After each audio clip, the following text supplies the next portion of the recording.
ঘর পালিয়ে গেল, বাবুর ঠাকুর রেখে ঘর পালিয়ে যাচ্ছে, এত অত্যাচার হচ্ছে।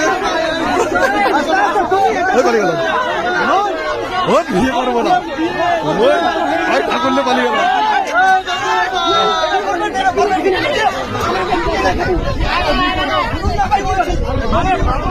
পেশেন্স রাখতে হয়, এত পেশেন্স না রেখে কি করে বিয়ে হচ্ছে? পেশেন্স নিয়ে বিয়ে করো, তাদের বিয়ে করো। চারটা বন্ধু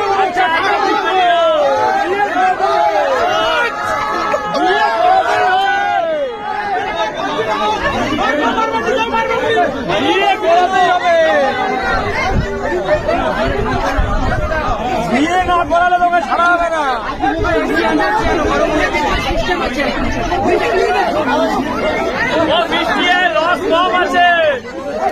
এত ফুল বৃষ্টিতে